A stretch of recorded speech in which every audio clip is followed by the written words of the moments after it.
Dearest Samantha, many moons have passed since last we spoke. The situation is dire here on the mountain. The troops are losing morale.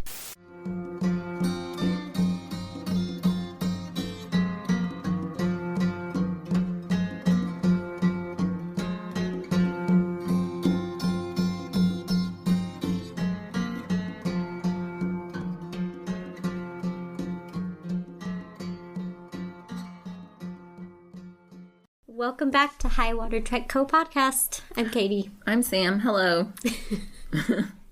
Glad you guys are here with us today. We're a whole mood on our own, but we're going to try to get through this. We are. It's pretty early. Well, it's not really that early now. It feels early still. Compared to our usual recording time, yeah, we've thrown ourselves out of our normal schedule. So get ready. Get ready for that. Yeah. We are in the midst of our spring challenge. It's so exciting. I'm really enjoying it and just feel so passionate about our purpose with this challenge. So if you guys haven't checked that out, please do. Please do. What's most important to us is just engagement and building community. And I'm excited to see who joins. We have one person who's joined from California, which I found exciting. Welcome. Thank you. She's an artist. I checked out her webpage. Maybe I'll link it. I'm excited, and I've been kind of sitting with the irony of how preparing for the spring challenge made me need it 10 times more. Yeah. Just because, as always, when you're trying to put multiple pieces together and you're relying on, in both our cases, very outdated technology, it can just come with all sorts of challenges, and frankly nothing gets me as irritated as dealing with tech issues. So same. I was so ready to start by the time we got this all together. I totally feel you, and I think we've both been sitting with it and letting ourselves feel in regards to what the purpose of this challenge is, and we feel like it's very meaningful, and we hope that you can perceive our intentions with this. We just want to maybe help you guys open a door to find, a little more well-being in your life, whatever that looks like, and we hope that resonates with you guys. Yes. And spring is springing. It is. Officially. I'm seeing the dogwoods finally start to bud out. And the redwoods have been bloomed all week, and my daughter won't stop eating them. I have been snacking on them as well. They are delicious. We've been having them on every meal, pretty much. They're so good. Well, today we're going to talk a little bit about a recent short trip that I took to the Arkansas side of the Ouachita Trail. Yeah, Katy spent some time on her own, well, with her pup, but doing some solo hiking and backpacking, and I think we're going to talk about that, and I've got some good questions for her. I really haven't heard all about the trip yet, so I'm looking forward to hearing more about it. So the Ouachita Trail, it starts in Oklahoma, correct, and finishes in Arkansas, and it's close to 223 miles total. Yeah, the western terminus is at Talamina State Park. Really, really pretty area. And then the eastern terminus is at Pinnacle Mountain State Park. Awesome. It seems like it's a very popular trail for backpacking. It is. That's something that stood out to me, and honestly one of the reasons that I chose it for my first solo is that it's a very well-supported trail. I'm in the Facebook group, and I don't know, there's just a lot of neat people in there, and there's constantly people starting. So in a way, I think we've talked about this a little bit before, but having a little bit more traffic just made me feel safer.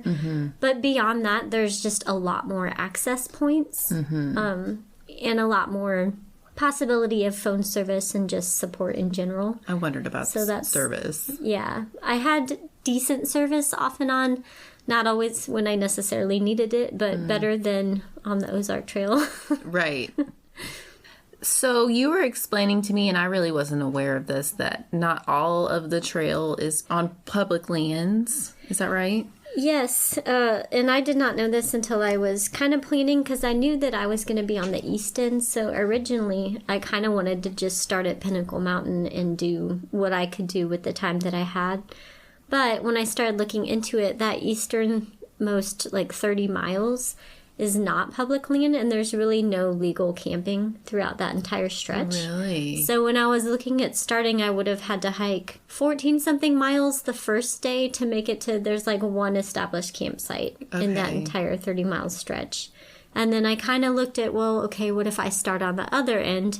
But from the other end, it was even worse if I was trying to end up at Pinnacle, because I would have had to hike at least 19 miles to make it to that spot. So that's something to be aware of. I didn't know until I looked, but most of the time I think the people that thru hike tend to start on the western end. The western end, from what I hear, is more challenging, and then that last bit is kind of flat, so I think by the time you get there, doing that doesn't feel too bad. And I also came across some people that just, stealth camped, and that's certainly an option too, but I wasn't comfortable. Yeah. I'm the person that always gets caught. Right, I understand I'm not that very feeling. good at Yeah, and you just don't want to, have that worry on your mind. Yeah, I didn't want to do that to myself. It wasn't necessary. I wasn't trying to thru hike the whole thing where I would want to do that section to finish. I just wanted to try a little solo, so... And get a feel for it. Yeah. And for the trail. So I ended up just altering my plan and, moved a little bit more west and hiked from Highway 7 trailhead to Highway 9 trailhead. Okay. Yeah, I think I'm in one of the Ouachita Facebook groups, and it seems like there's a lot of information about the trail out there, too, which is probably helpful when you're trying to plan the trip. Yeah. Would you say that was one of your best resources, was like the Facebook groups, or did you get trail map, or kind of a combination of different information sources when you were preparing? It was kind of a combo. It was predominantly the group, just because so many people have posted and asked questions before. And they also have some resources posted as far as where to get a shuttle. There's a Friends of the Ouachita Trail group that has their own website, and they also post about the water sources and all of that. There is an official guidebook. I didn't order it. I think it was mainly kind of a budget issue this time. I knew I was going to have to pay for a shuttle and a bunch of other things. I did order a map, which is a beautiful map. I really love it, but it kind of cracks me up because it could be like a secondary shelter. It is so huge. It's as tall as Katy is. It's so big. But I did bring it, and I'm glad I have it. It's only for one section, though, so... Really? Yeah, that's what I was like, how on earth? It's just, very zoomed in, but... It's kind of nice, and I'm sure I'll use it because beyond the Ouachita, it shows all of the, there's tons of different trails in that area, so it shows a lot of other neat areas to go as well.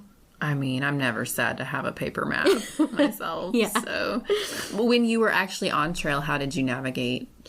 They are on Far Out, actually, so I had already downloaded that for a previous little trip that I took with my mom, so... Well, and we'll get into it more, but was it hard to navigate the trail? Was it pretty easily Not found? At all. Okay. It was very well blazed. Awesome. With blue blazes. So, how else did you prepare for the trip when you were getting ready? Besides, reading all about the trail, what did some of your other prep work look like? It was pretty similar. I do feel like I tried to be more prepared than I might be if I were hiking with you, just because I know, for example, I carried a secondary light source, which I might not typically, because if you're with a partner, they'll have a light, right? Ideally. So stuff like that, just knowing that I was going to be by myself and not have any sort of backup. I did carry a secondary headlamp. I did carry a little bit more in my first aid kit, not just for me, but also for my dog, which I'll talk about in a little bit. So it was pretty similar prep. The biggest differences were just mainly preparing for taking my dog with me because this was her first backpacking trip as well. And then also just kind of trying to make sure I left a really detailed itinerary, that I had a lot of kind of detailed alternate plans and left those with my husband so he would know. And then arranging a shuttle was another part of it since I was going by myself. Yeah, and I want to ask you about the shuttle, but before we move on... I feel like a solo backpacking trip especially your first one, that's a big deal. Were you nervous? Were you scared? Yes, I was terrified. Were you mentally trying to fortify yourself before you ever even got on the trail? I flip-flopped so badly on whether or not I even wanted to go, because another factor going into it was that the weather wasn't looking the best, and I kept changing the plan on that front anyway. So there was kind of a moment where it's like I looked and it was going to be rainy and there was going to be some cold, and I almost just called it off because I feel like part of me was looking for an excuse to do that anyway, because it is really intimidating. I mean, I get spooked in my tent sometimes at night, even when I'm with someone else. So the thought of being alone out there was a little bit overwhelming at times. So I almost called it off, but I didn't. I altered the plan a little bit to try to beat the rain. But yeah, I was very nervous. Well, and they were calling for a significant amount of weather, so that couldn't have been the most encouraging forecast, probably. Yeah, I'd kind of made it like I was really determined to do it, and then after I made the decision to do it, I kept being like, should I though? Should I? But you did. I did. You did it. So how was it finding the appropriate shuttle? Did you have any trouble finding someone, or is that a service that's pretty commonly offered in the area? It is pretty commonly offered, and I got kind of lucky because someone had actually in the group posted a list of shuttles that they had put together kind of while I was still in the planning process. That's nice. The only thing is I wish I had kind of planned my shuttle earlier, because it just sort of, I think I was flip-flopping so bad that I had kind of put it out of my mind that I probably needed to secure that, you know, maybe a little farther ahead of time so I had more options. So I did reach out to a few, and one of them answered me right away, and I kind of shopped around a little bit because it was a little bit more expensive than I was expecting. I don't know why. It was about what we paid when we went to the Appalachian Trail. And it is, you know, it's a long span of miles. So some people kind of do the western end, some do the eastern end, some do the entire thing. So my shuttle driver was actually from Oklahoma. He does this a lot. He and his wife, it sounds like, have a pretty cool homestead out there. But yeah, he responded very, very quickly. He was super nice. There were, I didn't count them, but there were a lot of options. Okay. So... Well, and the shuttle driver that I did end up going with, they donate a portion of all of their proceeds to a local women's shelter. So I kind of liked that. It made me feel a little bit better about having to pay more than I was expecting. Not that I don't feel like the service they're providing is worth it, but it felt nice to give it to someone who's obviously, you know, a conscientious person and who's trying to give back. I do think he also does a lot of, you know, volunteering and work with the Friends of the Ouachita Trail. So he was just kind of an all-around good, nice person. That's really cool. I think that is so neat that he donates some of his proceeds like that. I think we need a lot more of that in this world.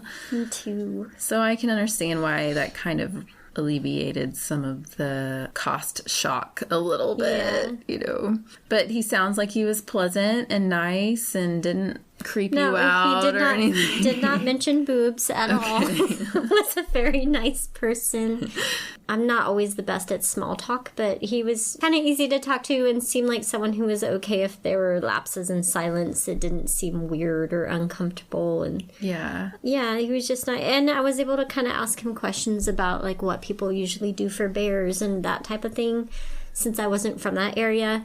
And he really put my mind at ease because he was kind of talking about how in the Ouachita Trail areas, both Oklahoma and Arkansas, that bears are actively hunted by humans and by humans with dogs.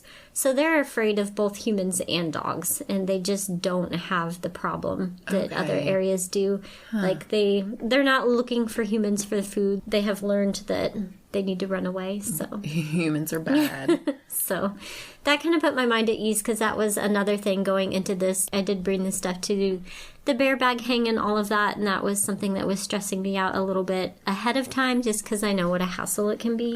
So I felt better talking to him. So you get down there, you get shuttled to where you're going, and then so he drops you off, and then there you are on the trail, you and your pup. There I am. How did that feel? I was ready to get going, and it was a really beautiful weather. The first day it was chilly, but honestly by the time we got there I had kind of met my quota of like small talk, so it was nice to get out of the car and get going. How long do you think you were in the car? I feel like it was about an hour. Yeah. Maybe a little longer. So he released me, and now he either said or I just heard, you're going to go across that bridge and take a right. So that's what I did. And I'm just like traipsing along. It's a really beautiful forest. It's still early spring, so stuff is barely starting to bud out, but it was just a pretty day and I was excited to get going. So, you know, I'm just trekking along. And I stopped to take a break because I was like, you know, I should probably plug in my phone to my little charger and make sure that it's charged up because I knew it had been getting low. And I didn't really know at that time that the trail was so easy to navigate that I honestly didn't really use anything. Mm-hmm. So I get my phone out and realize that I had just hiked over a mile in the wrong direction. Oh, no. And I was like, damn it. How is that possible? I wonder where you were headed. I was heading west. And I was really kicking myself for not checking. I just kind of went, like I said, he said hang a right, and maybe he got mixed up on which direction I was going, or maybe my ears just heard that. But either way, I went right instead of left and didn't catch it till I was over a mile in. So well, he might have just misspoke too, you know. Did you get frustrated at that point? Not really, because I had planned a very low mile first day. It was only, like, it was going to be less than 7 miles. I think it was supposed to be, like, 6.8. So I was like, well, that's not too bad. But, I don't know. It was fine. It was a good little warm-up. I always get annoyed when I have to, like, go back a way that I've already came. Same. I don't like in and out. Silly, anyway. But it's just a personal thing to me. It feels like I want to see something new. So backtracking always feels like, not wasted time, but you know what I mean. Totally get it. I just came this way. At least it was a pretty day. It was, yeah. So it wasn't too bad. It was a funny start to it. How did the rest of day 1 go? It was really pleasant. I just took it easy. My destination for that day was going to be Oak Mountain Shelter, which, like I said, was only supposed to be 6.8 miles. And all said and done, I hiked 9.6 miles that day. So I was kind of apologizing to Kenai because I was like, dude, I told you it was going to be an easy first day. And it wasn't bad, you know. It was just a little bit longer. I'm glad this time of year, plenty of daylight, so I still got to camp. I had plenty of daylight. Oak Mountain Shelter was really beautiful. I think it was either built or taken care of by Eagle Scouts, and it was just really nice, really clean. They have little brooms and signed the guest book and kind of put Kenai in her little sleeping bag because she was kind of over it already. And so I sat down to, actually I recorded a little message to you, which I have, and got out my dinner stuff and honestly just scattered my shit all over immediately. Was the shelter pretty similar to the ones that we saw out on the AT? Yeah, it was just 3 sides and a roof with a really nice little porch, a bar area that you could set stuff on. It had a nice fire ring. Did it have privies out there? No privies. Down there, no privies. But it was really nice. I think if I were standing on the shelter porch off over my left shoulder would have been west because there was a really pretty sunset off that direction later that evening. But I kind of made the decision to pitch my tent inside the shelter, which I know is a no-no when there's people, because of course it takes up more space and all that. But like I said, there was no one around, and I kind of was like, okay, if someone comes, I'll just move it. It's no big deal. But I knew it was supposed to be cold that night, so I felt like I would have double protection if I kind of had the shelter walls and my tent. So I did go ahead and set it up inside there. And I did have one person end up hiking in that evening, but he was super nice. His name was Albert. His trail name is Mustache. And does he have a mustache? He does. He has a very rad mustache. A glorious mustache. He also has a YouTube channel, which I'm going to link if people want to check out his stuff. Ooh, I can't wait. He's a traveling pediatric nurse, and he's also a thru hiker. He's done the AT, the PCT, and part of the CDT. Wow. I think he had to leave the CDT because he got called to a job, but he's done a lot of hiking. He has a YouTube channel. Super nice person in general, just really genuine, outgoing, easy to talk to, very kind and accommodating. And I had a lot of fun just picking his brain since he has done so much backpacking. And he was just really fun to talk to. He's kind of interested in making his own tent, so he was giving me some websites where he's found different materials, because I was like, man, I've been thinking about making some of my own gear, or like upcycling or doing this and that. So we talked a lot about that. He just had kind of a lot of good pointers, and it was fun to watch what he was using. Anyways, I asked him if I should move my tent, and he's like, you're only taking up part of it. It's fine. I don't need that much space. And then he asked me, he's like, no, I usually just do a rodent hang. He has an sack, and he's like, I just hang it in the shelter, but if it makes you more comfortable, I'll hang it in a tree. And I was like, no, that's perfectly fine with me. I was going to ask you about that. The other interesting thing about him is that he actually carries mouse traps with him, because he had heard when he was planning his hike about how much of an issue mice can be at the shelters. And he did ask me if it would bother me, if it was okay, and I was like, go for it. But he just sets them in the shelter while he's sleeping, and then you'll hear him go off, and he gets up and empties them and resets them.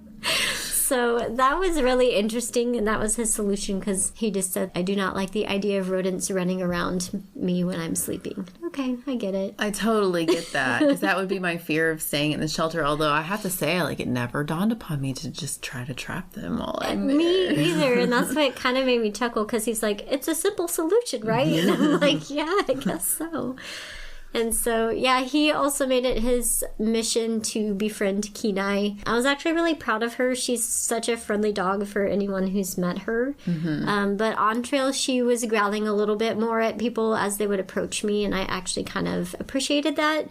But he, asked for permission to pet her and to try to befriend her. And so he won her over pretty easy. No, Kiki. She made a friend. He gave, as he put it, good ear scritches. So. He was really nice. You couldn't ask for a better person to share your space with, honestly. Super pleasant person, just kind, very respectful. Like, anytime I'd be like, oh, I gotta go pee, he'd be like, okay, I'm gonna go on the other side of the shelter. Just super nice. He was trying to make you as comfortable as possible, which is so nice. It was very appreciated. I really enjoyed meeting him and talking to him that evening. We parted ways the next morning, but he also gave me this, I can't remember what he called it, if it's a survival bar or what, but it's like a 400-calorie bar that to me kind of tasted like shortbread. And that ended up being very, very appreciated on my final day, because I just nibbled on it constantly as I was moving. But so was he going the opposite way? He was going the opposite way. He was going to do a through hike of the whole thing. So he had started at Pinnacle and was going towards Oklahoma. Okay. So, and I can't remember what day he was on, but he was, I think, trying to hike out that day for his first 0.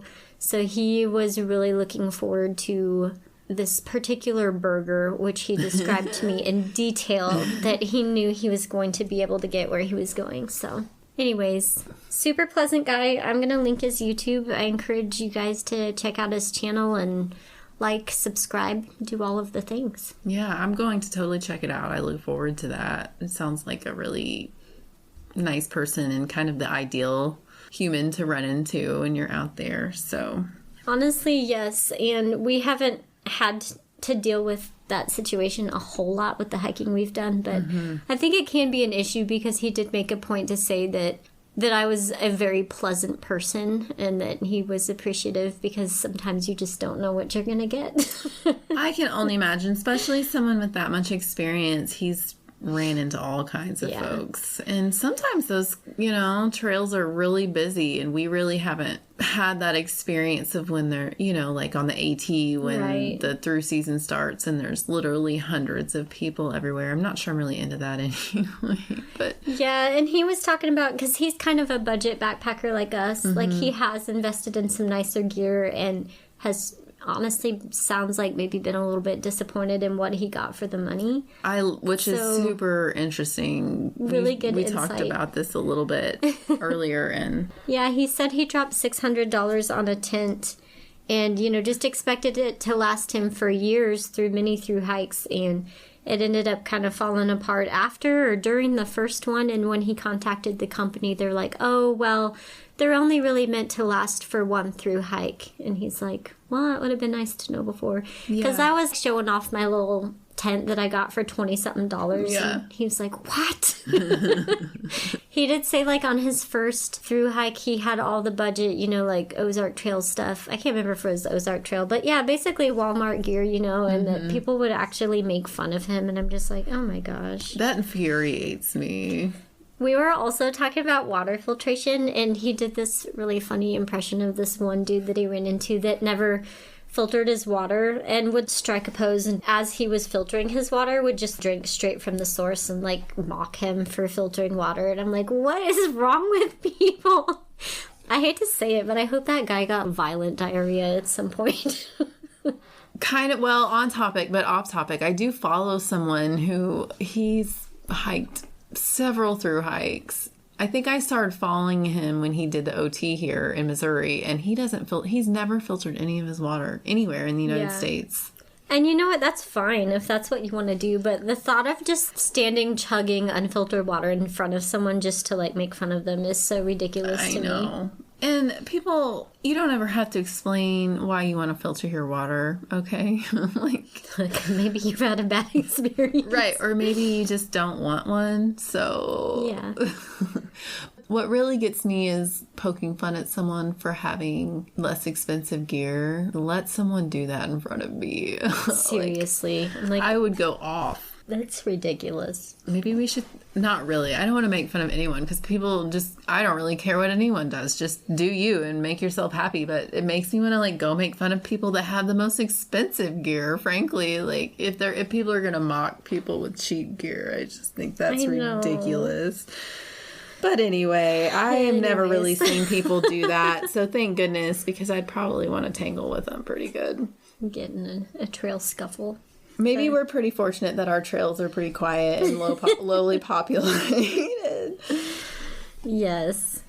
Okay, so day 2, what did that? How did you wake up on day 2? Did you get some rest on your first night? I did not. No, you did not. Was it the mouse traps going off all night? No, I'm joking.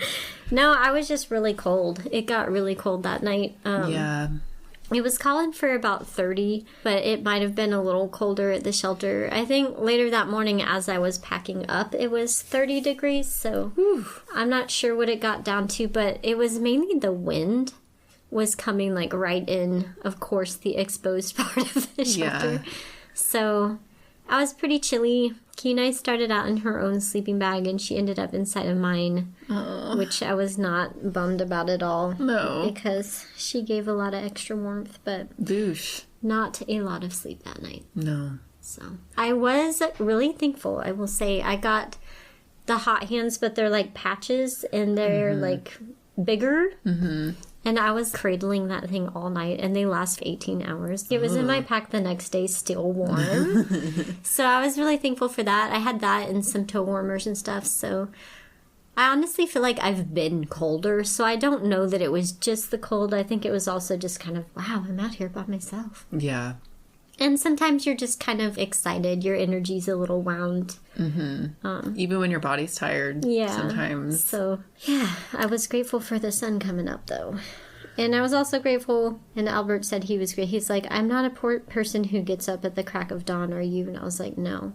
He's like, thank goodness, I don't have to worry about. So, yeah.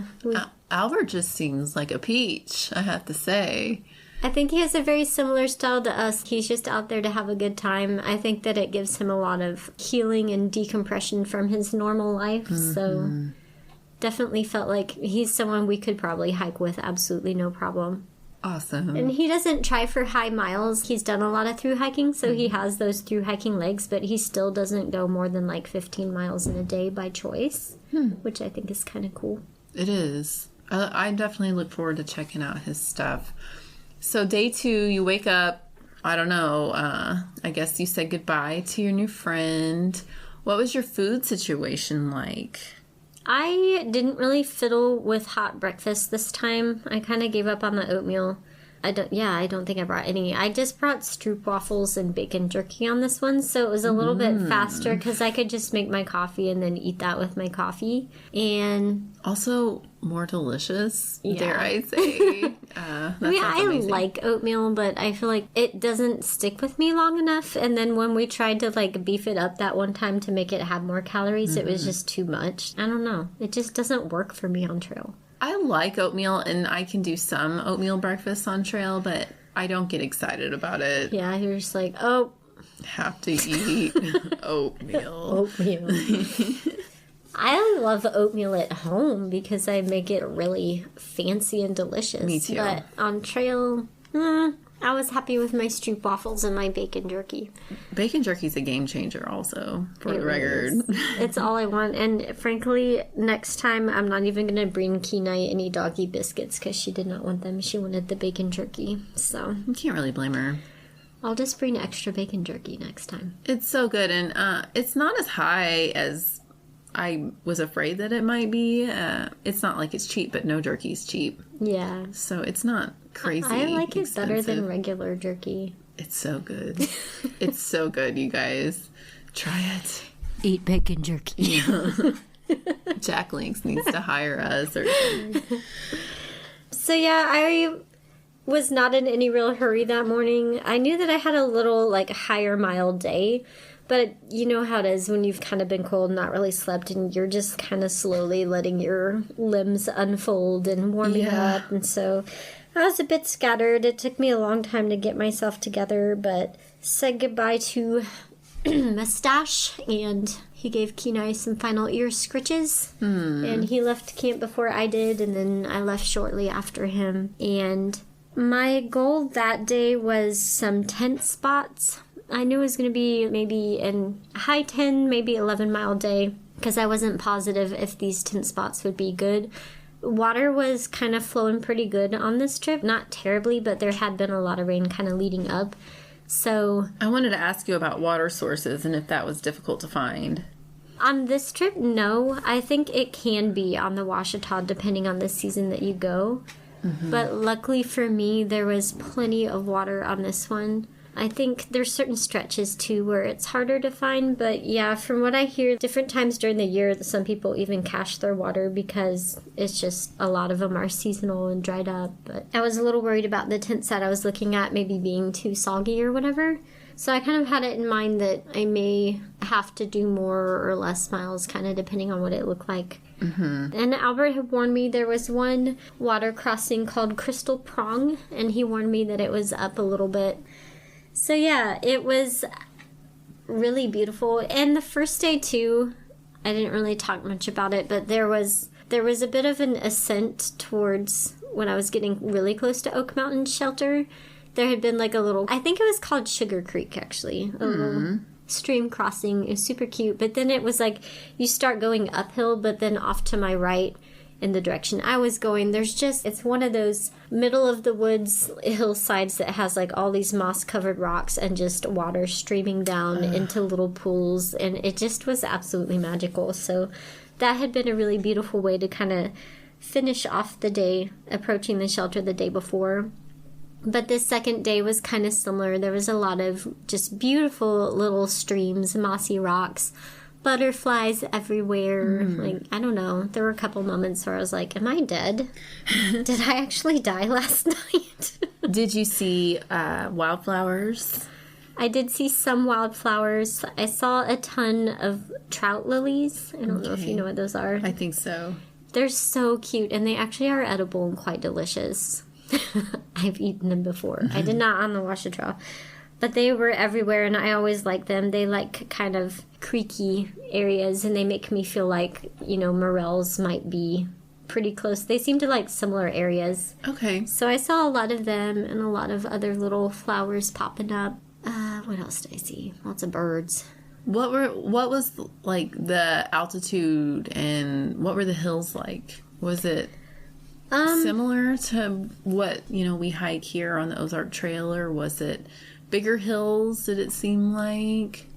Maybe some bigger hills, some pretty similar. There were some days that I gained quite a bit of altitude, but I will say that the switchbacks are really well planned. Like, none of it really felt too arduous at any point. So even though I was gaining some altitude, it didn't feel like it necessarily. I think biggest altitude might have been on the third day. But there were a couple climbs. They just weren't straight up, so yeah, didn't hurt too bad. So day 2, what was the weather like for day 2? You said it's pretty for day 1. It was pretty day 2 also. It started off very sunny. It was a lot warmer. And I'll say, when we talked about kind of some of the new gear that we got, I had got that little merino blend. It's mostly merino, like high 80%, and it's a little sun hoodie.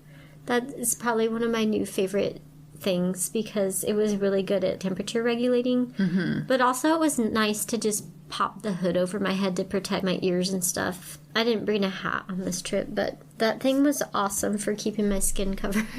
I love that. The miracle of merino. Seriously, the temperature regulation was amazing because there was a lot of fluctuation on this trip. Like the first day, there was a really cool breeze and it kept me warm. And then the second day, it got pretty warm at some points out in the sun, and I felt like it kind of kept me cool, so that was a plus. But the second day stayed pretty sunny and nice. It was really quiet on trail. I didn't really see anybody all day on this day until I had stopped to cross the creek that I was warned about, Crystal Prong. And I did the old, like, I'm short, so water always gets on my pants anyway. So I just took them off and put my sandals on like I normally do. And I kind of in my mind was like, oh gosh, this will be when I see somebody.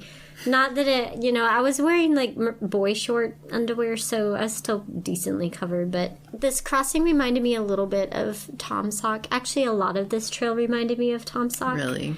But this crossing had kind of like some slabby rocks and a little bit slippery.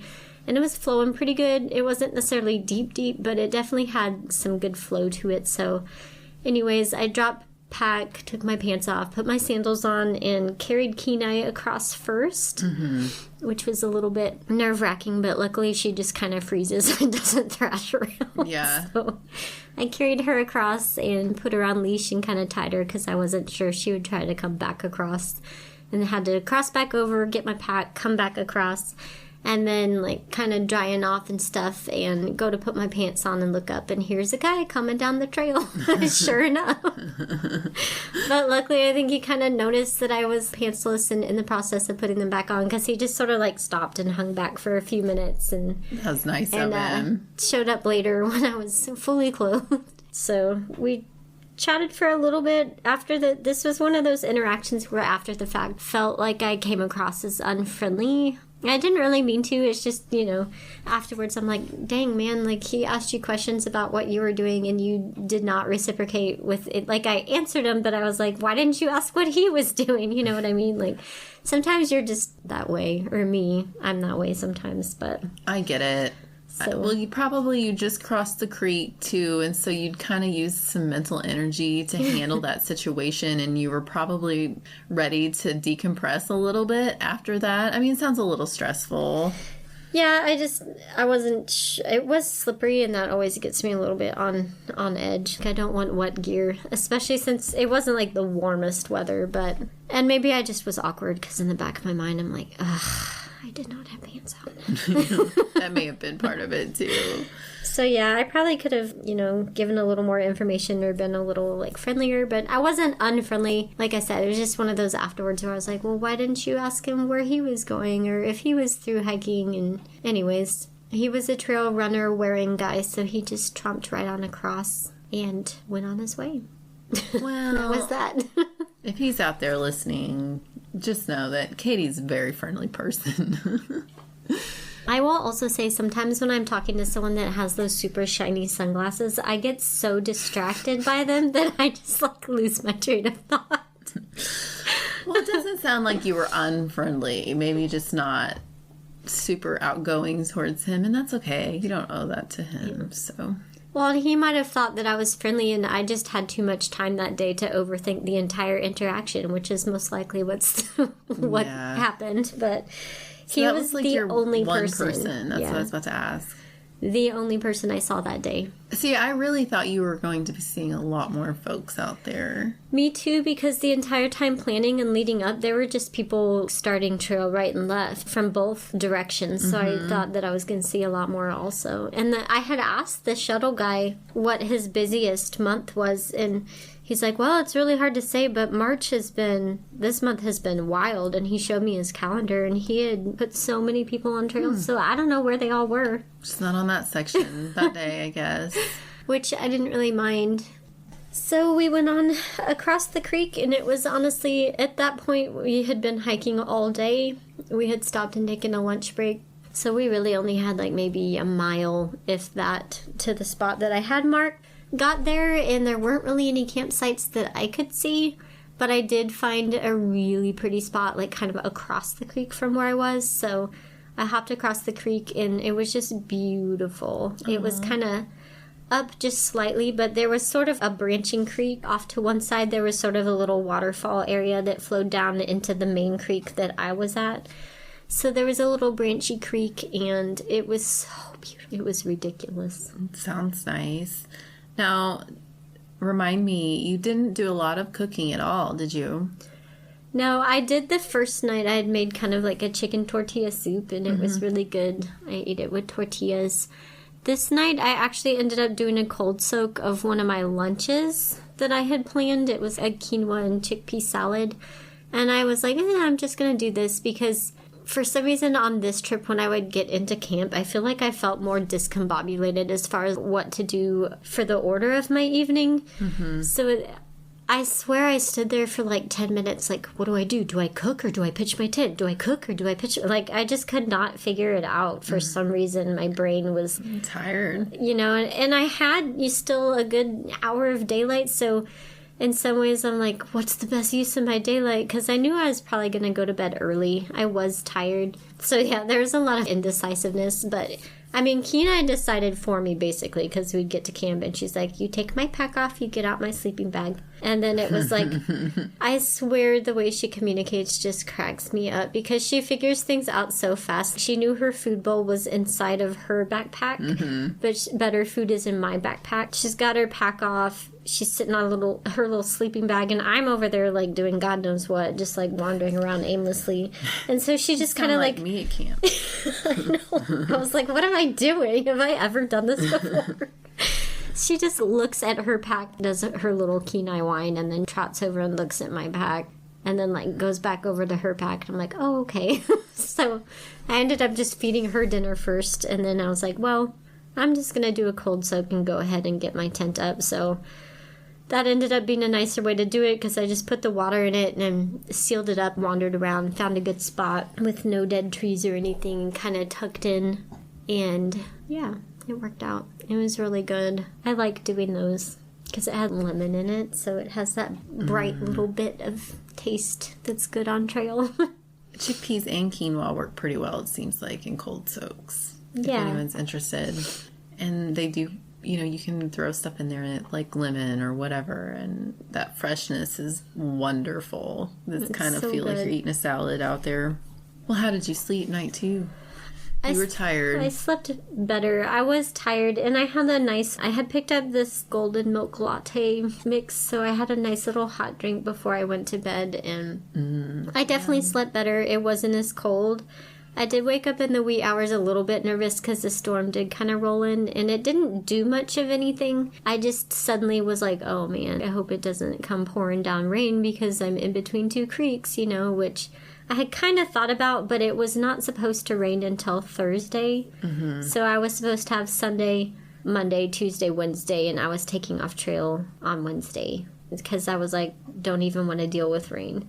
But it started sprinkling that night. This would have been Monday night. So I should have probably just got up a little earlier than I did because I got nervous and I wasn't going back to sleep anyway. But luckily it didn't do anything too crazy. It just kind of spit. So that whole morning when I was packing up, I was a little bit worried about weather. because it was definitely like dark storm clouds and all of that, but I did sleep better and I did not freeze to death, so. So when you got up on Tuesday, was it rainy? It was stormy, like it was gonna rain, so I kind of planned like it was gonna rain. And I will say, my new sleeping pad, the little pump sack that came with it, it is big enough to line my entire pack, honestly, and it's waterproof. So that morning I shoved pretty much everything that needed waterproofing. I shoved everything in that and kind of compressed it down, and then went ahead and put my pack cover on, just to be safe, and started out kind of slowly. I had made a little matcha after having my coffee, and just kind of like hiked with one trekking pole and my cup in my hand, like very slowly, leisurely. Sounds nice. It really was. I kind of, in a way, it took some of the pressure off, because sometimes when I'm just sitting at camp, I'm anxious to get going, but I do still kind of want something nice to sip on. Yeah, it's still wanting to relax, even though you're wanting to move at the same time. So that was kind of my solution. It was like, all right, well, I'm going to make this little drink and I'm going to start, but I'm just going to take it easy, mosey a little bit. And it started off not raining or anything. It started getting a little bit more aggressive, so I did stop. And I just took my shirt off because I didn't want it to get wet. And I had a new rain jacket that I've never tried before. It's like a little $15 rain jacket, so I didn't have like full confidence in it. Mm-hmm. So I just put it on, and it started raining, and pretty much rained on me for 4.5 miles. I stayed dry mostly, but a mistake that I made was at one point it kind of let up for a little bit, so I pushed my hood back because it had been really windy and annoying, and when I did that, some water like trickled down the back of my neck. So lesson learned.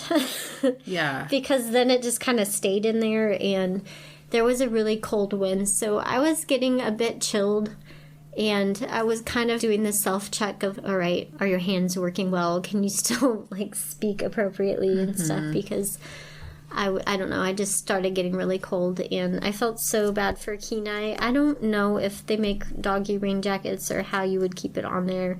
The plan was for her to not have to get rained on at all, but for people who do long hikes with their dogs, I kind of wonder what their solution is, if they just take zeros or what they do. Because I didn't really love having to have her hike in the rain, but I did know that there was a shelter, Brown Creek Shelter, I think, that we were trying to get to. It was only 4-something miles from where we started, so I had wanted a longer day than that, but we did eventually get there and kind of tucked in, and by that time I was pretty chilled, and Kenai was definitely over it, so I took her pack off and got her all dried up, and she tucked inside her sleeping bag and took a really hard power nap, which was kind of adorable.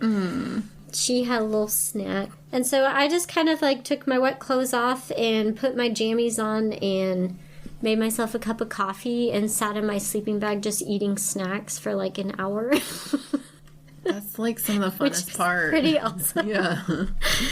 And you were in the shelter with your tent. Yeah, I just put all my stuff in there, and I wasn't sure if I was going to stop there or not. This was, again, another moment of a lot of indecision, because I didn't have any service at this shelter. I was really hoping that I would, so that I could check my weather, because I was like, if it's gonna keep doing this, I'm not gonna do this all day. So I was like, if I can get signal, check the weather, I'll know, should I just make it an extremely short day and hike out tomorrow. But I couldn't get service at all, of course, so I ended up just spending like kind of maybe close to 2 hours at that shelter. And I sort of told myself at one point, okay, the deciding factor will be if the sun peeks through the clouds at all, I'll pack up and go on. And it ended up doing it, so I was like, okay.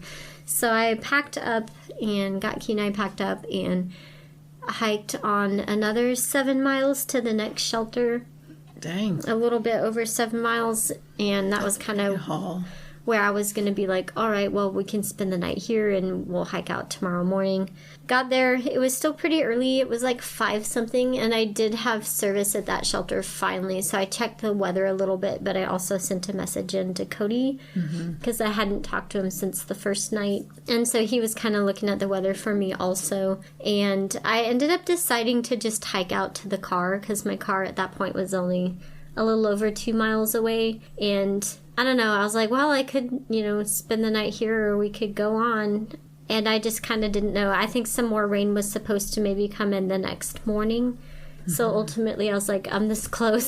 So again, I just made myself a hot drink, had a good snack, and hiked out to the car.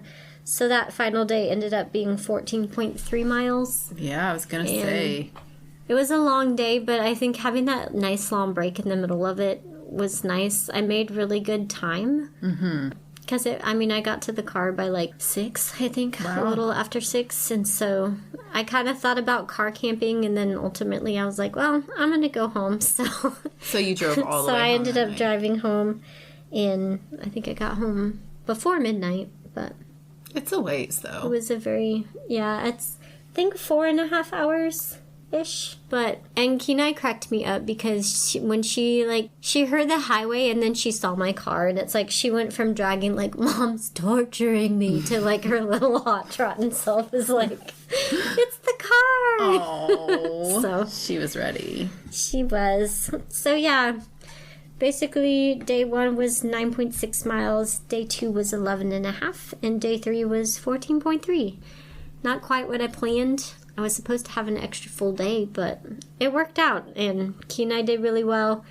I tried to make sure I checked her feet and everything really well every time we stopped, and she ate plenty, which was something I was worried about. Sometimes when she's out of her routine, she won't eat, and so I was a little bit afraid that would be an issue, but it wasn't.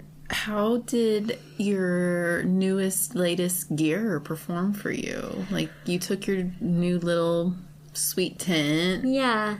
And, let's see, a new sleeping pad, probably? Yes. Okay. I was super happy with everything, honestly. My new sleeping pad is really, really comfortable. Mm-hmm. It is the short one, like I said, and the first night I tried it with my feet on my pack. And the second night I tried it with my pack kind of under my head as a pillow, and I liked that better, actually. Mm-hmm. Really comfortable.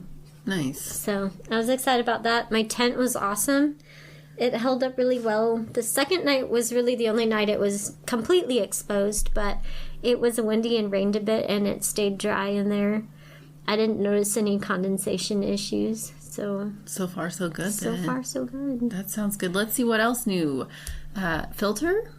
Yes. New filter? This was my first trip with my new filter, the inline filter, and I really loved it. It saved so much time and hassle. Mm-hmm. The only hassle is digging out the hydration reservoir, but that was already an issue that I had. Even when I was, had my different filtering method, I still was filtering and then putting it in the bag. So I've always had to unpack everything. Something that occurred to me on this trip was that at first I was hesitant to put dirty water in my Nalgene because I use it for other things, but... Mixed drinks and such. Yeah, but since I wasn't really having to carry that much water, and it was kind of a hassle to dig out my hydration reservoir every time, I did end up putting dirty water in my Nalgene, and then when I would stop, I'd filter it. I'd either put it in the bag and hang it up for the gravity hang, but the other thing is that this filter that I got, my hydration bag is also MSR, the filter's MSR, so they're compatible, the cap that goes on it. But that cap also fits on my Nalgene, so I can filter directly from my Nalgene. That's nice. Which, to be honest, on trails where there's not as much issue with water, I'm seriously considering just doing a double Nalgene. Yeah. One for dirty water. Well, they can both carry dirty water, but I'm considering just screwing the cap directly on my Nalgene and using it as my hydration instead of having to dig out. Probably bring the bag if I needed extra and just have it in my pack. Yeah. But if I can just have my Nalgenes in my side pocket and use that as both my filtration and have the drinking tube to use, I feel like that'd be ideal. It's really simplifying. I'm excited to try that out. It worked really well. It's really easy to back flush. You don't have to take anything apart necessarily. You just take it off of your bag and you blow back through it. You don't have to, change any pieces. Yeah, it's simple. Simple, easy to use. It was really easy to use. I was a little worried about it getting cold the first night. So that made me nervous because this could be easily remedied by bringing just the regular cap for my hydration bag and like detaching the filter, but I hadn't thought about it, so I had to keep the filter attached to my bag and have them in my sleeping bag with me, both of them, which made me extremely nervous. But luckily I did have one of those giant ass Ziploc bags, so I just put the whole thing inside there in case, you know, something did leak. But no issues. No issues. I was very happy with it. There was plenty of water, so I didn't have to carry a whole lot. That's nice. Kenai kind of cracked me up because we were constantly crossing streams, but she only wanted to drink my water for some reason. So, but it's easy enough because she'll drink like from my tube. Like if I hold it by her mouth and let it trickle out, she'll just drink it. But I was like, dude, you could just drink from these creeks. Well, it sounds like you kind of mentioned some along the way, but what are some of your takeaways from your experience, you know, or maybe some lessons you've learned, or what would you do differently if you were to do it again? Let's see. Well, for one pleasant surprise was that I wasn't nearly as scared as I thought I would be once I was on trail. Even at nighttime, it probably helped that there was another person at the shelter the first night, but the second night, I kind of thought I might get a little sketched out, and I never really did. I was very comfortable. So that was kind of a pleasant surprise, just to know that I could go and not be, like, in a panic all night. Right. I also learned that I can hit a better pace than I thought I could without it necessarily being, like, overwhelming or, like, painful. Part of that might be that I feel like I did a little bit more exercise before this one, but I also learned that I need to maybe consider my food prep a little more on certain situations. I think that hiking solo, the meals weren't as much a part of it as they are when we hike together. Because, like, when we share a meal, there's a kind of a community in that and a connection in that. But that didn't necessarily exist when I was hiking solo. So I do think I might reevaluate the way that I do food solo. Like, I might just do cold soaks for dinner. Unless, you know, it is cold and I want something hot. But I just wanted easier food because it's kind of, even like when you cook at home, it's different when you're cooking to share versus when you're just like slapping something together for yourself. Yeah. So that was something I learned, is that I could probably simplify the food when I'm just going by myself, because I didn't really care as much. Like, even just, I mostly ate my snacks. Yeah. The whole time, so. Well, the nice thing about a cold soak is that you could prepare it hot if you felt like doing so. Absolutely. You wouldn't want to let it soak too long. It might get mushy, but there's no reason, I don't know that any cold soak would be. Well, and I did bring a lot of hot drinks on this one, which were easy to mix. I had found at our new store, like the golden milk latte, and then also a little like matcha latte just in a packet that mixed really well. And that was just really nice to have something warm besides my coffee in the morning. I did bring my protein shakes, but yeah, that was a big one. I think just simplifying food when it's just me, because I didn't really eat any of the meals that I had planned for dinners or lunches, honestly. I ate one hot meal the first night, and then my cold soak the second night, but beyond that, it was all snacks. So. It's all about those beverages sometimes, too. It really is. They were my treat this time. I feel like that a lot of the time when I'm hiking. I don't know. I think that's about it for, like, things learned. Okay. I would like to do more research on what people do with their dogs when it rains, like if they just take zeros or what. Because I did feel really bad. In some ways, hiking solo had some freedoms as far as like, oh, well, it's on me to make a decision, you know, like there's not as much, well, what do you want to do, you know, like you just decide and do it. But then the alternate to that was that taking my dog felt like a lot more responsibility. So it wasn't like just decide what I want to do or what's best for me. It's like, well, how's that going to affect her? So... Well, let's talk more about taking our pet backpacking with us. How did she do with her pack this time? She did really well. I made sure to check a lot, and she really didn't carry a whole lot. She carried her treats in her bowl, so her pack was very, very light. It was like maybe a pound, and she's about a 20-pound dog, so I kept it light because I didn't want it to be too crazy. I checked a lot to make sure she wasn't having any chafing issues or anything. And then once it got wet, I just strapped it to my pack and didn't make her put it back on because I was really worried about, just rubbing and being uncomfortable. Mm-hmm. So she did really well with that. She did really well in general, honestly. She, like I mentioned, the food was something that I was worried about, but she honestly would eat a snack every time I would stop. Like, if I'd put it in her bowl, she would eat it. So I was really pleased with that. But she was definitely a lot of extra prep. Looking into her food and, like, how many calories she would require a day. I did hop on the Ouachita group and just ask people who hike with their dogs what they do. And so I got some great feedback. Because I was asking about dehydrated food, so one person gave the advice to just bring her regular food and not risk a stomach upset, which I think is a valid point. Mm-hmm. I did get some dehydrated ultimately and do a little bit of both, but I did acclimate her first, and she has had this food before, so I knew that she liked it.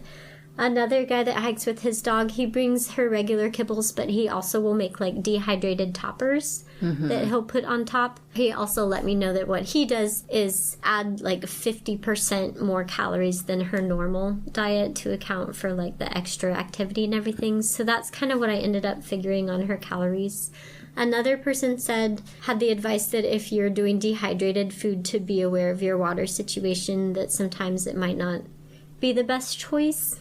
And then someone chimed in general and said to make sure that I have a plan for water crossings with my dog, which frankly I hadn't even thought about. So I thought that was a nice little piece of advice. Mm-hmm. So I ended up bringing her regular kibble and some dehydrated, and I would kind of mix it all together, and she really liked it. I brought her some treats, but like I said, she was more interested in bacon jerky, so next time I'll probably just bring twice the amount of bacon jerky and not fuss with treats. Yeah. So yeah, I think if you're breeding your dog, the calories are pretty easy because you can look on any regular food bag and find the recommended calories for their weight and then just add 50%. She did eat all of it too. Like, there was maybe a tiny bit left since we finished up early, but I probably could have brought her even more. But I also had other snacks that were dog friendly, so she got snacks too.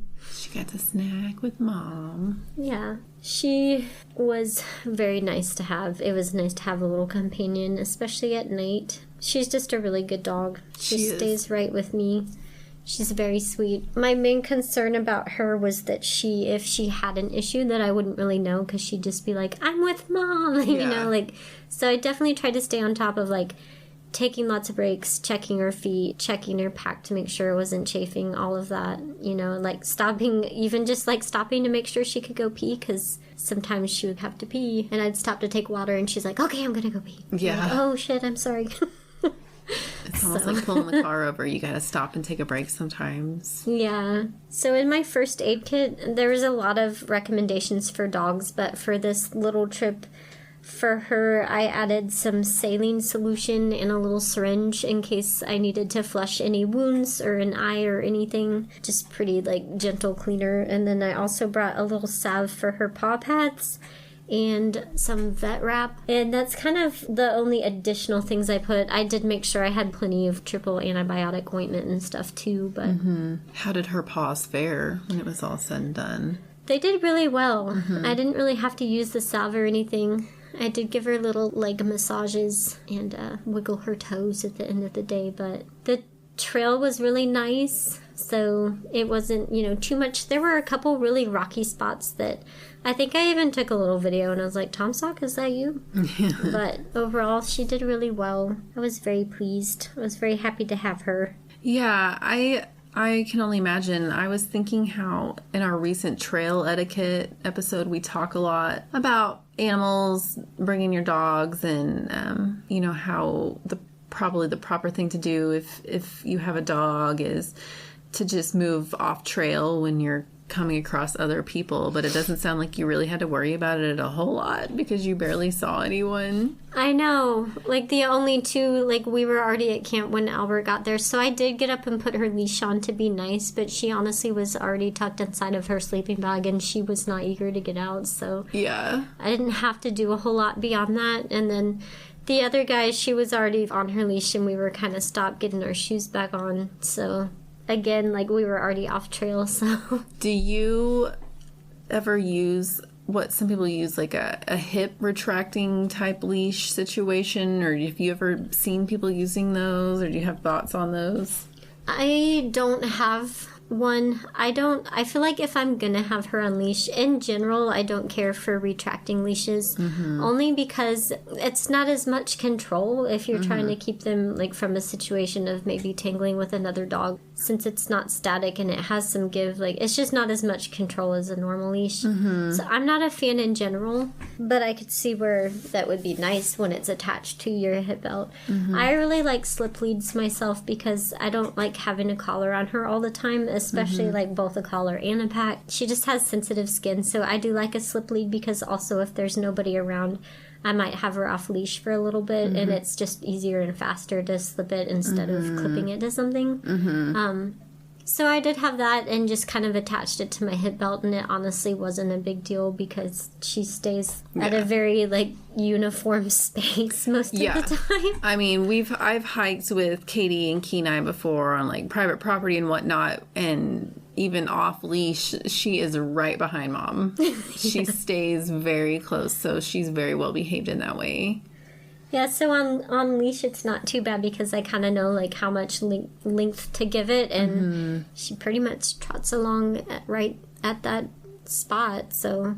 So if someone is wanting to maybe try to hike or backpack with their dog, what would just be some, like, off-the-top pointers for a person from your experience so far? I would say start with a short trip because...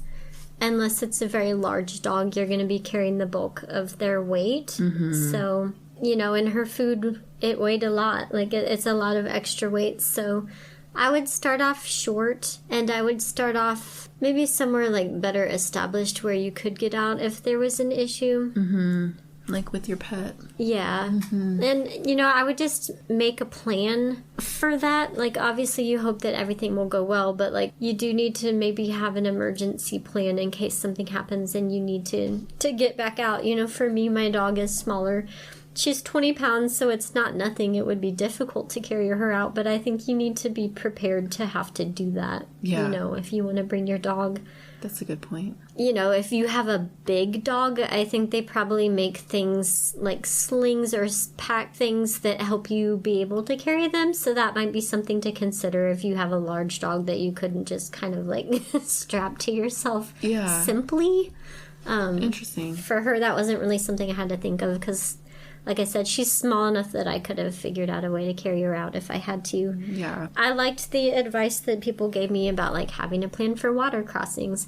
That's another thing. I would choose a section of trail that water's not going to be an issue because, again, you're going to have to carry enough for both you and them if it's not plentiful. Well, and I think something we've talked about before and just trying to be conscious of with our own pets is to give them practice before you go out and try to do, like, higher miles. Their feet and whatnot aren't probably going to be used to going on rocky ground and whatnot if they never do it at home. Right, and they can't tell you how they're feeling. I mean, they can try, and I think that's another thing is just being very observant and knowing your dog's normal baseline, knowing what their normal temperature feels like just by touch, knowing what healthy gums look like, knowing what healthy eyes look like, you know, like being observant of those things is important, but you do need to condition them. I did take her on a lot of hikes before we went, and their abilities are going to be very different depending on the breed, on the size. You know, if I had a brachycephalic dog, I probably wouldn't take them backpacking with me a lot. Yeah. You know, they have trouble with heat and trouble with breathing in general. Yeah. I'm not saying they can't go. I'm saying it's a higher health risk. Right. You know, so you need to be aware of those things and what your dog's abilities are. My dog has very short legs, so I need to be aware that whatever mileage I'm doing probably feels like twice that to her, you know? So it doesn't hurt to make sure they're well vetted, have a good idea of what their health is like, make sure they're on their heartworm protection, get their flea and tick pills if it's that time of year. They can't really protect themselves against these things, so you need to be doing that for them. And again, like when it comes to ticks, even if they're taking the pill or whatever, like still check them every day because they don't want to be just getting eaten up in the meantime waiting for that stuff to kick in and kill the tick. Right. Absolutely. But I mean, and also they need to be a decent weight. People get offended when they receive comments about their pet's weight, but it's important for their health that they not be overweight. It's very easy to find good body condition charts and know. It's very easy to figure out how to feed them to help them lose the weight they need to. You just look at the chart on your bag that has the recommended calories and you feed them to the ideal weight, not to the weight that they are. But that's important because it's harder on them when they're overweight, and I probably wouldn't take an overweight dog backpacking. Yeah. So, I don't know, just good general health. Like, you don't want to, they're not making this choice, you're making it for them. So you want it to be pleasant for them and not put them in danger. Right. I think care for them no different than you would care for yourself, and you plan for all of these things or all the possibilities for yourself, so I guess it should be no different for your pet. Yeah. Have you ever heard of people hiking or backpacking with other animals besides dogs, like other pets? Have we talked about the cat hikers before? I think so. Yeah, I've seen people hike with their cats, which I think is adorable.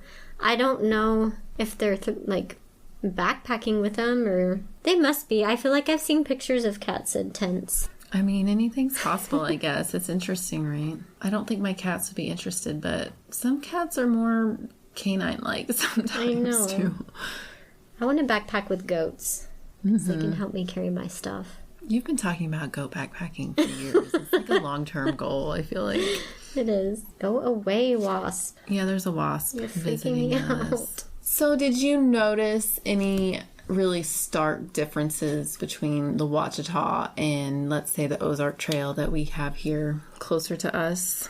Besides, I mean, obviously they have shelters and we don't have shelters. Right. They have quite a few shelters. I can only speak for the few sections of the Ozark Trail that I've been to, because there's a lot I haven't, but navigation was probably better. It's probably more well-traveled. Yeah, it's better traveled, and there's just a ton of blazes, so it was really, really easy to navigate. Terrain-wise, it's very similar, as I'm sure you can imagine. Yeah, rocky. Yeah, some rocks, some spots not as rocky, like just lots of diversity, which I love personally. Ups and downs. Some elevation higher, I think, than what we have in most of our immediate areas here. Yeah, I was thinking they've got some pretty big hills down there. Yeah, but it was beautiful. I want to go back because there were some spots that have really nice viewpoints, but when I hiked past them, it was when it was raining and I couldn't see anything anyway, so I'd like to go back and hit some of those up, maybe just as, a day trip. But yeah, it was really, really well maintained. The shuttle driver, he was talking about someone he had put on, and they were kind of asking about, like, what do you do? I think it was maybe their first trip. Like, what do you do if you need help? And he had cracked a joke that they could lay in the trail and to pretend to be a fallen tree, and the foot people would be there immediately to cut it up and get it off the trail. So, yeah, like, incredibly well maintained. They just have a lot of people out there doing the work. Very established, it sounds like. Like, with, and just hearing you talk about all the different shuttles available and whatnot. There are OT shuttles available too, but I don't feel like it's just a plethora of options. So yeah, and it kind of gave me hope because it's very out there too, just like you're not like walking by towns and stuff, but right. I don't know, it kind of made me excited for maybe what the OT can be down the line as far as having maybe more support, being a little bit more trafficked. Sometimes I think that the Ozark Trail not having as well defined of a through hike is what maybe deters more traffic, which I'm really proud of what they do have, but I think sometimes when people from out of state are trying to plan something, it's just easier when there's like a point A to point B. Same. But I felt like there was a lot more access, and I know that there's a lot of Forest Service roads and stuff along the Ozark Trail as well. But there were several times I crossed like a very well-established Forest Service road, so that kind of made you feel like a little bit safer too, maybe not quite as isolated if something were to happen. I think one of my biggest things that I took away from this trip was that I chose this trail because I felt safer with it more trafficked and all of that. And I did feel safe on trail. I did not have a Garmin or any sort of thing like that. And I felt okay about that initially when I was setting out. I had a solid itinerary. I was doing only a few days, and I just didn't really worry about my safety so much. But my biggest takeaway is that I would still like to get one for the sole purpose of being able to get a weather report. Like, even if everything else is safe, no problems, that would have really been handy to be able, So that was a big takeaway, is like a Garmin and things like that. It's not necessarily about like safety if there's an emergency, but you do have the ability to just send a check-in message and get the weather. Because the other thing I will say is that, that final day that was so long and it was rain the whole first part, and I was really indecisive.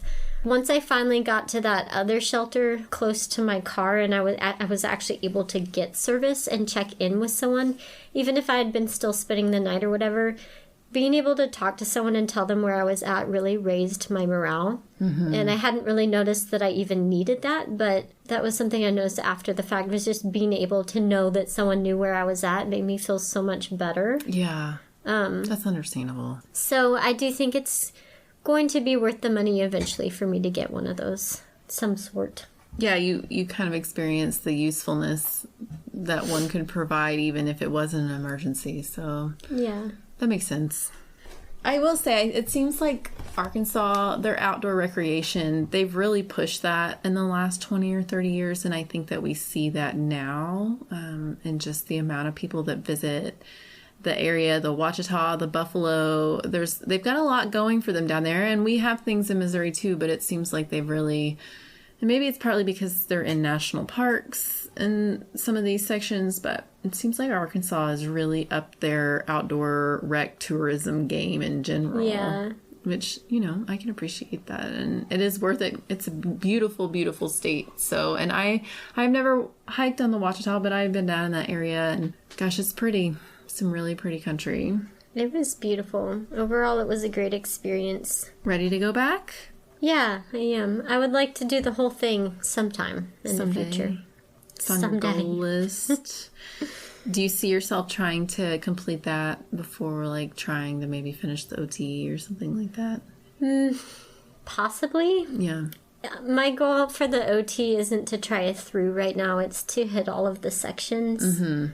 I do see myself potentially through hiking the Ouachita before the OT, just because I think it would honestly take less planning and less running around than trying to do the Ozark Trail. Yeah, I totally know what you're saying. But no hate to the Ozark Trail. But... No, I still want to do it. It's just, I think it would take a lot more planning, and, there's sections that are not connected if you really wanted to try and hit as much as possible. Right. The Ozark Trail does lend itself to section hikes really, really well, though. So it does. Pros and cons. And, that may be the area that we just continue to shine in. There may never be a very well-defined through hiking because, I don't know, you see a trail on the map and you want to do it. So you want to hit the little offshoots, too. You do. But there's a lot of us out there, which I dream of through hiking, but I don't know that I would be able to do that anytime soon, just with where I am at in my life, to be gone that long. So I love sections. That's where I belong at this point, for the most part. So I do too. I don't mean it as a negative. It's just different. I know. I don't think I would necessarily be interested in a through hike much longer than, what the Ouachita is right now, that 200 something. Maybe a 300, but I think that'd probably be about the cap of how long I'd want to be away as of right now. I can totally see you knocking out the Ouachita, though. I would like to. It's so pretty. It's kind of the perfect amount of mileage for a first through hike, it seems like, too.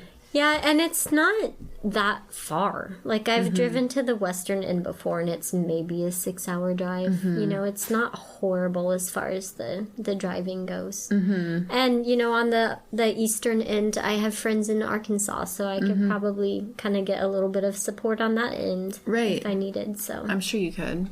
So anyway, it's a lovely trail. I really liked it. Well, thanks for sharing your experience with us. I think we'll probably try to wrap this up because we have talked probably long enough.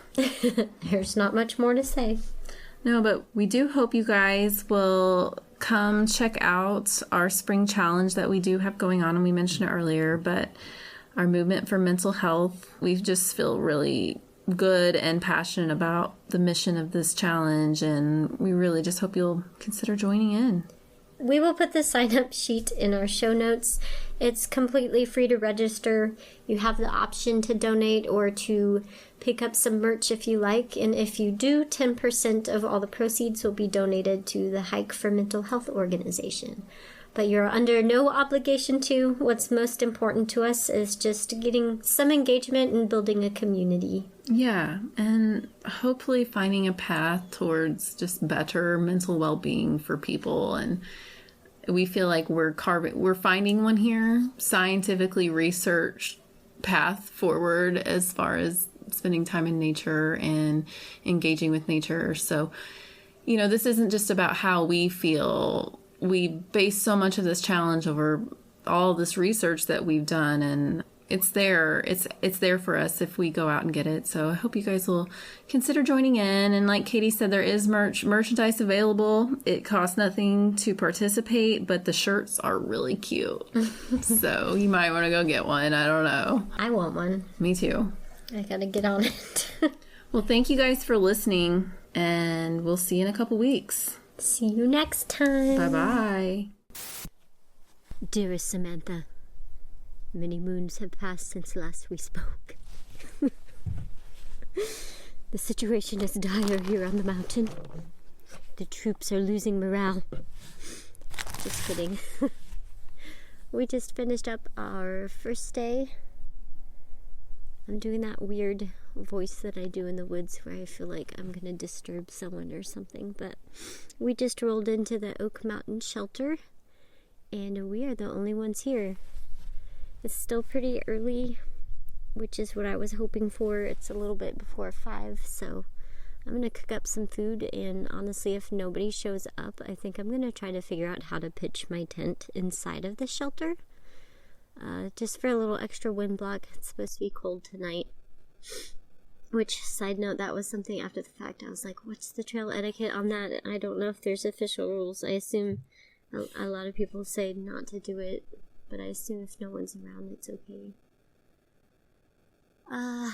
Today was supposed to be like 6.8 miles, and whenever the shuttle dropped me off, he said, or maybe my ears just heard, go over the bridge and hang a right. So I did, and got over a mile in, and then stopped to check my phone service, and realized that I had just hiked the wrong direction. So we ended up doing accidentally a little over 9 miles instead. So I had good intentions to keep the first day chill, but we made it.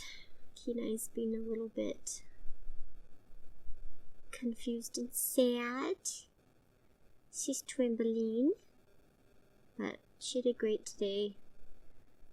You would love it. We stopped and got water at Sugar Creek, and honestly, from like Sugar Creek onwards, you start ascending, but like off to your right, this creek is just flowing downhill and all these little waterfalls and pools the entire time. It's so pretty, and there's a lot of really pretty forest. Yeah, tired. So, just wanted to check in.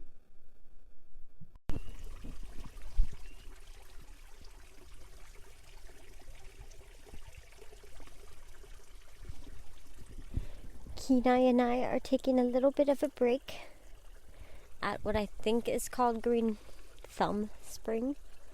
I'll have to check it back out. There's a nice little trickle of water, and then it goes down to kind of a pond, and there's some peepers down there.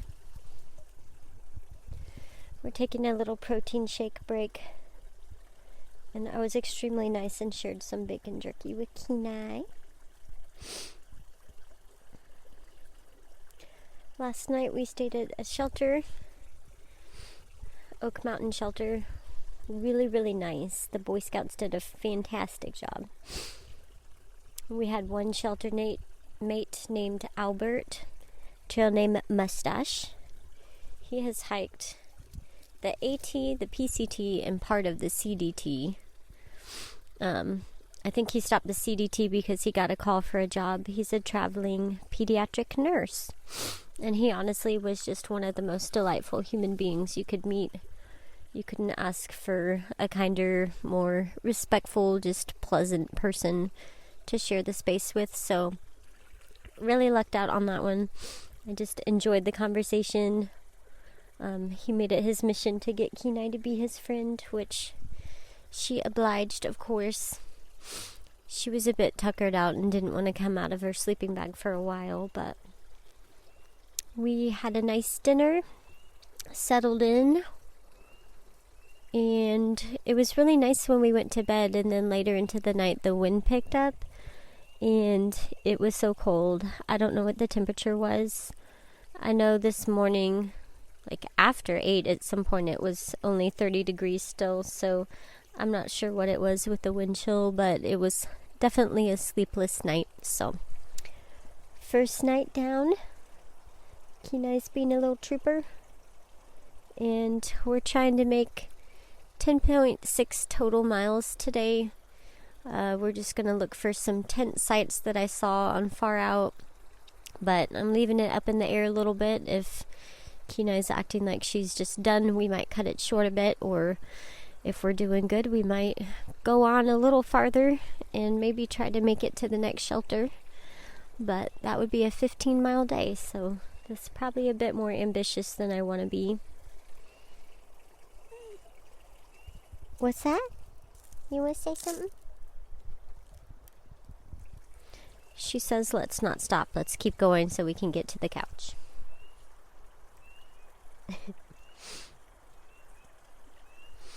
Anyway, so far so good. Lots of solitude. I was expecting to see more people, honestly.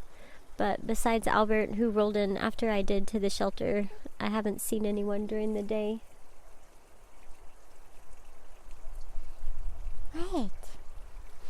Someone's fussy. It's still a little bit cold today with the wind, but it's supposed to keep getting warmer and warmer, so looking forward to hopefully not as cold a night tonight. So, going to drink my protein shake and head on out.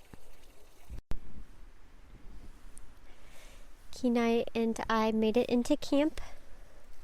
We found a really, really pretty spot where there's kind of a creek running through, and hopefully it won't get too cold tonight. It's a little bit windy, but not bad.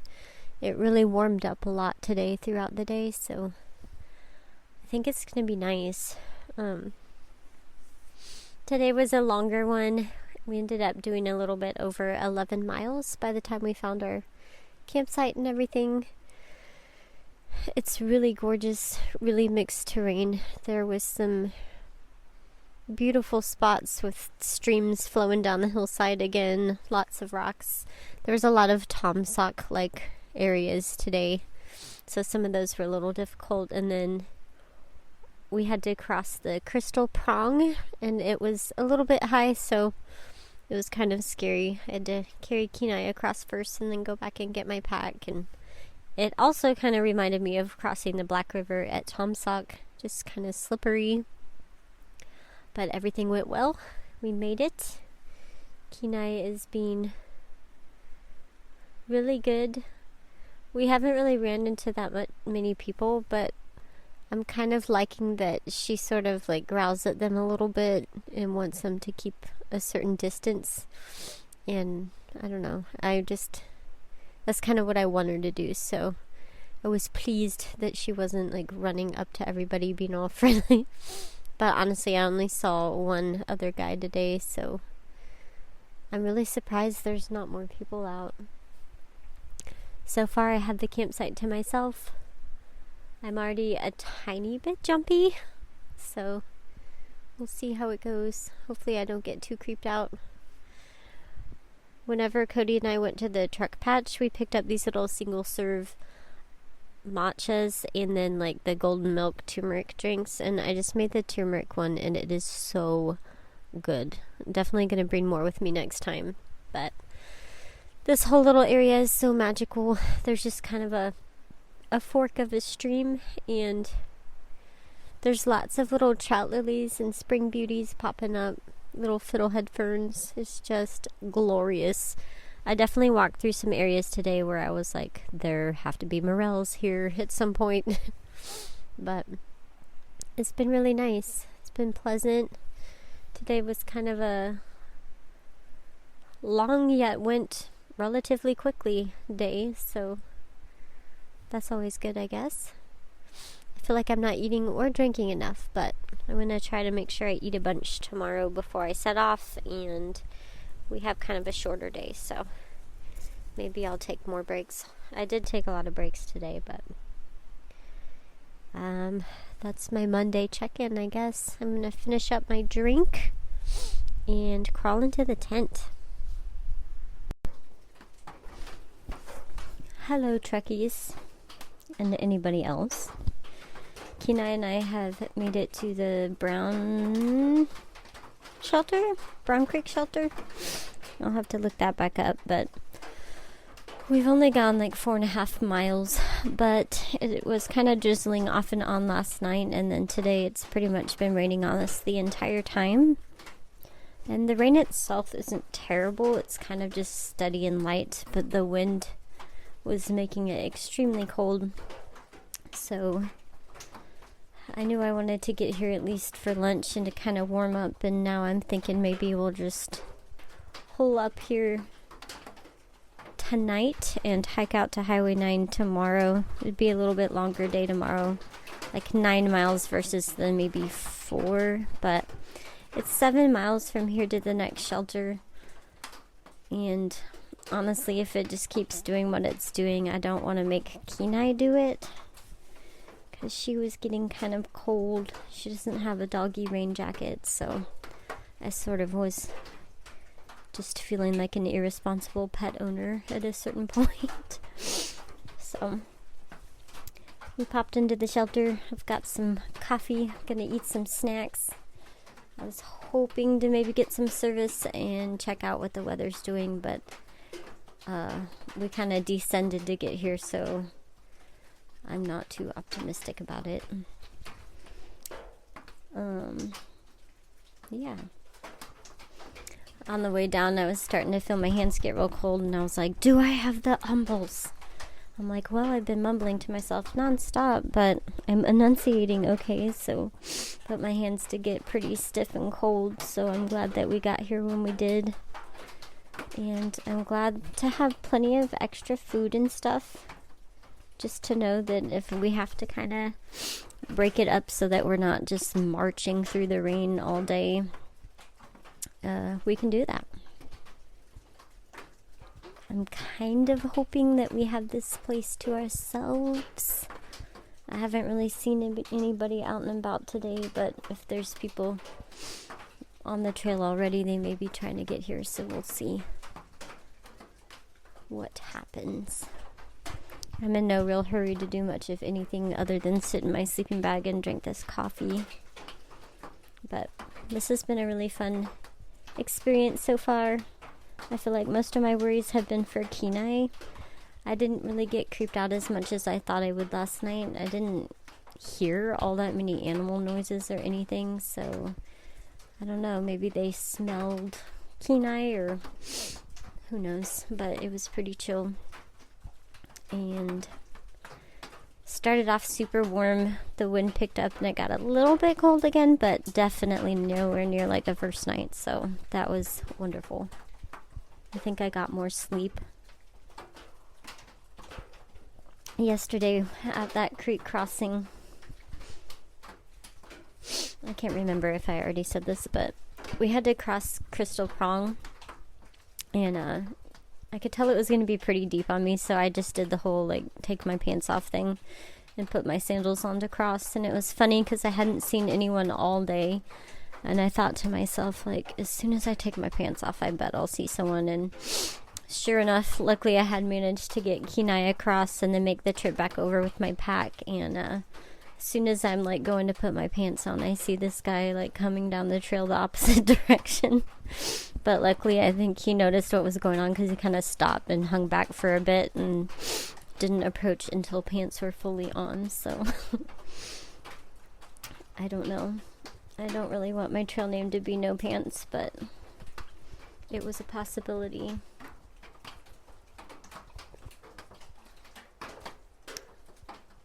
I also don't know if I mentioned, but I feel like you will appreciate this, Sam.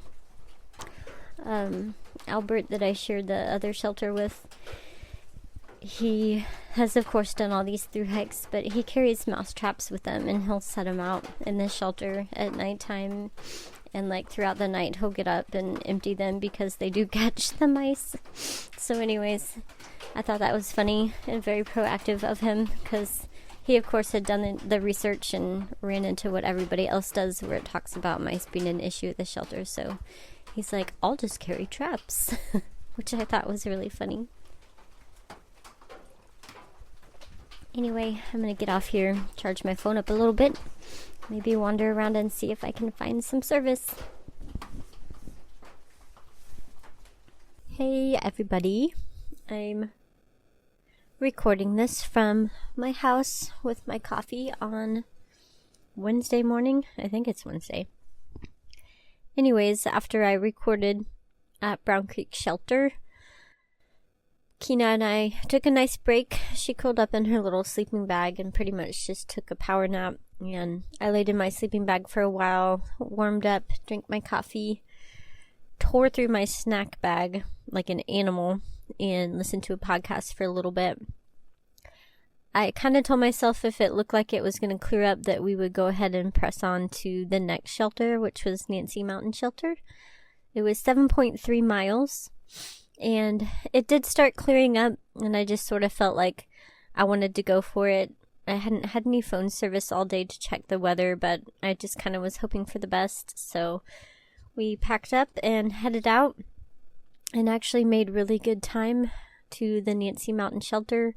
We got there a little bit before 5, and so I kind of had planned to maybe stay there for the night, and sat down and made a cup of warm matcha, fed Kenai some dinner, and I had service there, so I could finally, actually I had service on the hill, like even before I got there.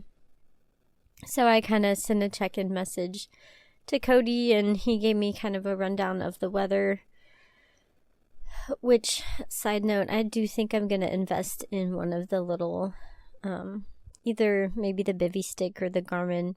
I think just being able to get the weather in and of itself would be what I'd use it for.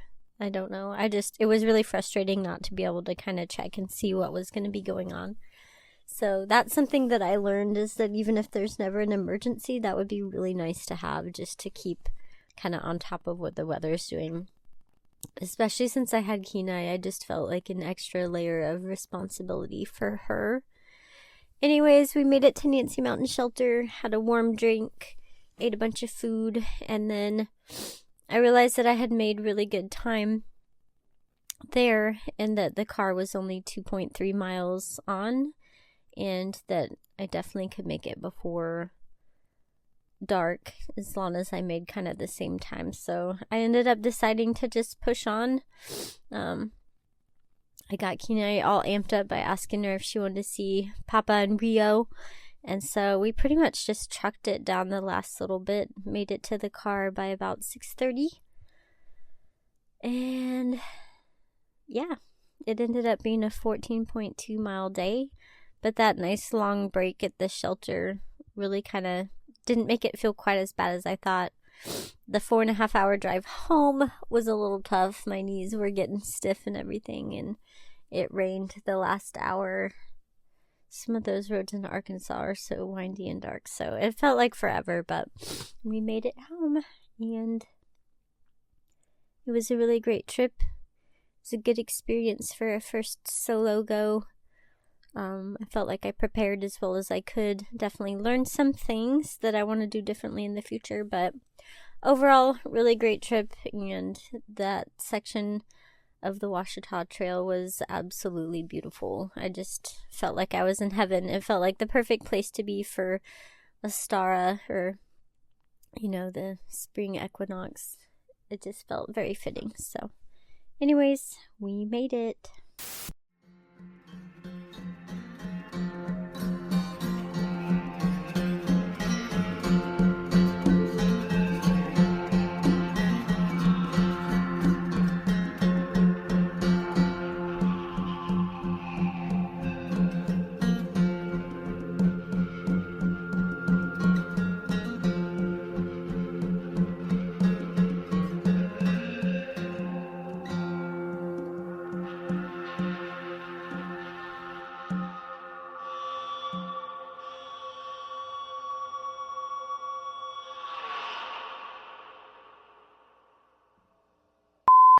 Okay, are we recording?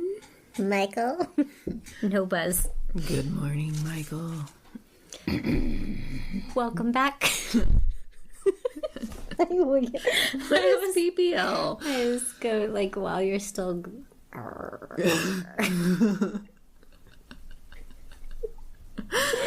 Get it out. I feel delirious. What a thoughtful mustache. Thoughtful mustache. Yes.